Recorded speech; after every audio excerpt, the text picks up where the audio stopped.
दिव्य रूप देखने को मिला है।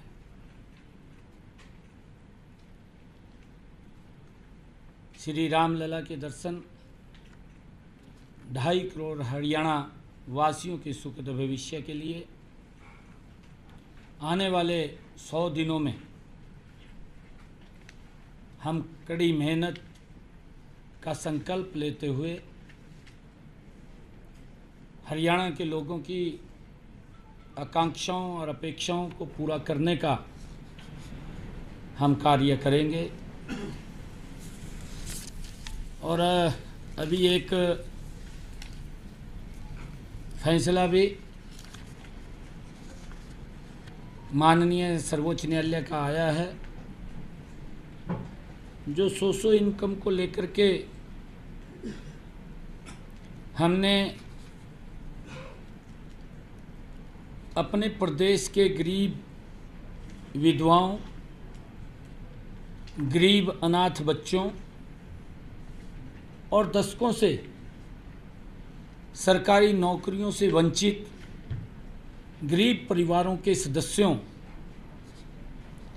विमुक्त जातियों और घुमंतु जातियों के उन गरीब परिवारों को जो न तो शेड्यूल कास्ट में आते हैं और न ही बैकवर्ड क्लास में आते हैं, तथा कच्चे कर्मचारी जो अनुभव के आधार के ऊपर हमने कुछ अंक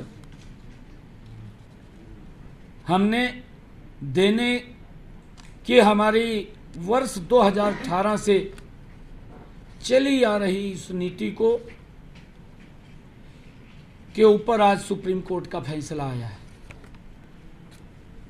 इस फैसले का हम सम्मान करते हैं।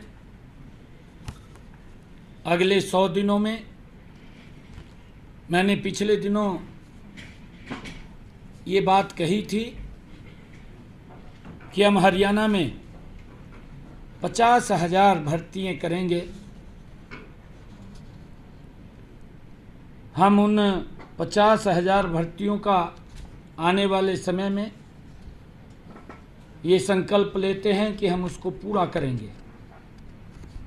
परंतु आपके माध्यम से आज मैं 5 बातें हरियाणा के जनता के सामने पहुंचाना चाहता हूं। हमारी सामाजिक आर्थिक नीति अंत्योदय पर आधारित है। हम इस नीति पर अडिग थे, अडिग रहेंगे, अडिग हैं। जिन हजारों युवाओं ने आज इस नीति के बल पर हरियाणा सरकार में ज्वाइनिंग की है, किसी को भी निकलने नहीं दिया जाएगा। आज इस फैसले से सीईटी के एग्जाम पर कोई सवालिया निशान नहीं है। कांग्रेस के लोग इस फैसले पर ओछी राजनीति के लिए उल्टे सीधे बयानबाजी कर रहे हैं। वो झूठ फैलाने का काम कर रहे हैं, वो भ्रम फैलाने का काम कर रहे हैं। यदि कांग्रेस के लोगों को इन गरीब विधवाओं, गरीब अनाथ बच्चों, बिना नौकरी वाले परिवारों, कच्चे कर्मचारियों, विमुक्त जातियों के युवाओं के खिलाफ हैं, तो इस पर विचार करें। मैं कांग्रेस के लोगों को कहना चाहता हूं, वो इस पर विचार करें, क्योंकि हमारी सरकार गरीबों के हकों के लिए लड़ रही है। हम इनको अगर जरूरत पड़ी एक विधेयक विधानसभा में ला करके लेकर के आएंगे, ताकि गरीब व्यक्ति के लिए जो अंत्योदय की भावना से हमारी सरकार ने जो गरीब व्यक्ति को लाभ दिया है, हमारी सरकार मजबूती से उन गरीब लोगों के साथ खड़ी है, टस से मस नहीं होगी। चाहे हमें रिव्यू पिटीशन में जाना पड़े, चाहे हमें विधानसभा में विधेयक लेकर के आना पड़े, हम गरीब लोगों के साथ हैं। परंतु पिछली सरकार के दौरान जो कांग्रेस के लोग आज उन गरीब लोगों के, अगर किसी के परिवार में नौकरी नहीं है, परिवार गरीब है, अनाथ है, माँ बाप नहीं है, घर में कमाने वाला कोई नहीं है, अगर इस योजना के माध्यम से उस परिवार में अगर दीपक जला है, अगर प्रकाश हुआ है, तो कांग्रेस के लोगों को इतना उत्साहित होने की आवश्यकता नहीं है। अगर वो इतना उत्साहित हो रहे हैं तो ये कांग्रेस के लोग ये गरीब के विरोधी हैं। ये स्पष्ट इनके इस बयानों से दिखाई दे रहा है। मैं उनको आईना भी दिखाना चाहता हूं। जो लोग ट्वीट करके बात करते हैं, जो लोग इस फैसले के ऊपर भ्रम की स्थिति पैदा कर रहे हैं, इनकी सरकार में सरकारी नौकरियों लेने के अंदर भाई भतीजावाद एकदम सर उठा करके दिखाई देता था। क्षेत्रवाद, जातिवाद का बोलबाला था। यह कांग्रेस की सरकार के अंदर था। नौकरियों की बोली लगती थी। जिनके पास ज्यादा पैसा होता था या जितनी ज्यादा पहुंच होती थी, उसी को ही नौकरी मिलती थी। इससे योग्य युवाओं में हताशा और निराशा ये कांग्रेस के समय में युवाओं के अंदर पनप गई थी। युवा पढ़ने के तरफ नहीं, इनके चक्कर काटने में लगा रहता था। माँ बाप भी इनके चक्कर काटने में लगा रहता था और अपने पड़ोस गांव के लोगों को भी लेकर के इनके चक्कर काटता रहता था कि हमें नौकरी मिल जाए। ये हालात इनके समय के अंदर था।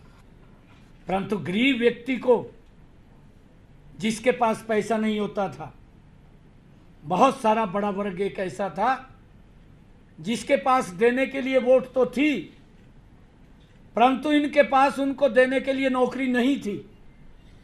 किसी भी गरीब व्यक्ति को जिसके पास पैसा नहीं था, एक भी बच्चे को इन्होंने नौकरी नहीं दी, क्योंकि पर्ची और खर्ची से नौकरियां लगती थी, नौकरियों की बोलियां लगती थी, गरीब व्यक्ति की पहुंच से नौकरियां दूर थी। परंतु अगर आज हम देखें, हमने योग्यता के आधार पर बिना पर्ची बिना खर्ची के 1,32,000 नौकरियां देने का काम किया है। 1,32,000। जो लोग ट्वीट करके वाहवाही लूट रहे हैं, उन गरीबों का अपनी सरकार के अंदर तो मजाक करते थे। अगर हमने उनको कहीं गरीब व्यक्ति की हमारी सरकार ने चिंता की है, गरीब व्यक्ति के साथ हमारी सरकार खड़ी है, तो उसको लेकर के भी इनके पेट में दर्द हो रहा है। हमारे युवाओं में आज एक नई आशा और विश्वास का संचार हुआ है। वे नौकरी पाने के लिए किसी नेता की दहलीज के ऊपर हाथ नहीं फैलाना पड़ता। आज अपना स्वाभिमान से सर ऊंचा करके मेरा युवा आज हरियाणा सरकार की नौकरी ले रहा है। यह विश्वास जगाया है। पहले तो वो सिफारिश ढूंढते थे और आज लाइब्रेरी ढूंढते हैं। ये अंतर कांग्रेस की सरकार में और हमारी सरकार के अंदर आया है। और मैं ये भी बताना चाहता हूं कि हमारे हाई कोर्ट की डबल बेंच ने भी 7 दिसंबर 2018 को माननीय उच्च न्यायालय ने सरकार के सामाजिक आर्थिक आधार पर हमने जो 5 अंक दिए थे, जिसका प्रावधान किया था, उसकी सराहना भी की थी। ये हाई कोर्ट ने की थी। मैं बताना चाहूँगा कि हमने अंत्योदय के संकल्प को पूरा करने के लिए कमजोर वर्ग के 5 अतिरिक्त अंक देने की नीति 2018 के अंदर ये हमने बनाई थी। और इस नीति के कारण हजारों गरीब युवाओं तथा कच्चे कर्मचारियों को पक्की सरकारी नौकरी मिली है। इससे आहत होकर के कांग्रेस द्वारा प्रायोजित भर्ती रोको गैंग समय समय पर इस नीति के रास्ते में रोड़े अटकाता रहा है। मैं उनको कहना चाहूँगा कि ये भ्रम फैलाने का प्रयास न करें। सरकारी नौकरियां देते समय हमने प्रदेश के गरीब परिवारों का भी पूरा ध्यान रखा है। हमारी सरकार गरीब के साथ खड़ी है। इसलिए हमने जिनके परिवारों में कोई भी सरकारी नौकरी में नहीं है, उन उम्मीदवारों को सरकारी नौकरी में सामाजिक आर्थिक मानदंड के आधार पर 5 अंक देने का प्रावधान किया था। कॉमन पात्रता परीक्षा का पेपर 3 वर्षों के लिए मान्य है। जो हमने पेपर सीईटी का लिया, उस सीईटी के अंदर ये हमारे कांग्रेस के एक ऐसे नेता हैं जिसको जानकारियां भी अधूरी रहती हैं, और वो एकदम से कोई भी निर्णय आता है, उस निर्णय की जड़ों में जाने की बजाय तुरंत एकदम भ्रम की स्थिति और झूठ फैलाने का काम करता है। और उस व्यक्ति ने, मैं हैरान इस बात से हूं कि वो बुद्धिजीवी भी बनता है, परंतु किस प्रकार से वो एकदम से उतावला हो जाता है। मैं तो ये कहना चाहूँगा कि कांग्रेस की सरकार ये अपने गिरेबान में झांक करके देखे अपने समय के कार्यकाल को, जिस कार्यकाल के अंदर वो मंत्री भी रहा है, जिस कार्यकाल में इस विधानसभा का सदस्य भी रहा है। ट्वीट करके सुरजेवाला साहब ने ये आरोप लगाए हैं। उन्होंने कहा कि ग्रुप डी में 13,50,000 अभ्यर्थियों ने रजिस्ट्रेशन किया और जिसमें 13,657 कुल पद थे। बिल्कुल ठीक कहा, हम इसका विरोध नहीं कर रहे हैं, परंतु मैं उसको बताना चाहता हूं कि 13,50,000 अभ्यर्थियों ने इसमें रजिस्ट्रेशन किया। 9.5 लाख युवाओं ने पेपर में उन्होंने सीईटी का पेपर दिया और 4,20,000 युवा ने क्वालिफाई किया। जो मैंने कहा है कि वो 3 वर्ष के लिए मान्य है और इस पेपर में कोई भी सोर्स इनकम का सवाल ही नहीं है। सीईटी से ही हम अगर किसी डिपार्टमेंट के अंदर कहीं आवश्यकता पड़ती है तो हम इसी सीईटी से जिन्होंने क्वालिफाई किया है, इसी से उठा करके ही उन बच्चों को रजिस्टर करने का काम करते हैं। ऐसे 11,000 युवाओं ने अपनी नौकरी को ज्वाइन किया है और उसमें से 2,657 ऐसे बच्चे थे कि जो इस सोशो इनकम के कारण वो ज्वाइन करने थे, परंतु अभी हमने इन बच्चों के रिजल्ट को रोका हुआ था, हमने उनको ज्वाइन नहीं किया। और 11,000 जो बच्चे हैं जिन्होंने ज्वाइन किया है, उनको किसी प्रकार की कोई दिक्कत, कोई समस्या नहीं है। मैं इसीलिए कहना चाहता हूं कि वो भ्रम की स्थिति ना भलाए, एकदम ही वो उतावला हो जाता है। अरे अपने गिरेबान में तो जहां तू पहले, तेरी सरकार क्या काम करती थी? तेरी सरकार के अंदर तो जिसमें तू मंत्री था, किस प्रकार से नौकरियां बिकती थी, उसका कोई सिस्टम भी नहीं था। और कोर्ट इनको आईना दिखाने का काम करता था, उन बच्चों को भी बाहर करता था। परंतु आज मैं ये बात कहने के लिए आया हूं कि इन 11,000 बच्चों को किसी प्रकार की कोई भी दिक्कत, समस्या नहीं है। ये मैं कहने के लिए आया हूं। और जहां तक इन्होंने एक और बात की है ग्रुप सी की, ग्रुप सी की भी इसने ट्वीट करके, क्योंकि ये उसकी जानकारी तो इसको होती नहीं है, ऐसी इनके मुखिया हैं पार्टी के, उसको भी कोई लिख करके दे देता है और वो पढ़ करके बोल देते हैं सेम पोजीशन इसकी है। ये भी उसको कोई लिख करके देता है, उसको पढ़ देता है, उसकी जानकारी में नहीं जाता। झूठ फैलाना है, क्योंकि डीएनए के अंदर है झूठ फैलाना, और उसको लेकर के लगातार ये झूठ फैलाने के अंदर लगे हुए हैं। इन्होंने जो ग्रुप सी की नौकरियों के बारे में भी बात कही है, इसमें 10,000 से अधिक युवाओं ने 2,000 पदों के लिए पेपर दिया। वो भी सीईटी से था। ये सीईटी का दूसरा भाग है, और ये भाग वो है जिसमें टेक्निकल बच्चे आते हैं। और जब इनको बुलाया गया, क्योंकि उसके अंदर 4 टाइम हम बच्चों को बुलाते थे, सीईटी के अंदर हमारे पास इतने बच्चे ही नहीं थे कि वो 4 टाइम हम बुलाएं।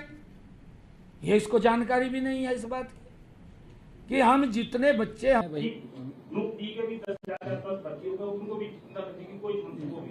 तो ग्रुप सी भी से ग्रुप डी के भी से जो हमने ज्वाइन कर दिया है, क्योंकि वो 4 से कम थे और सोचो के नंबर नहीं दिए थे।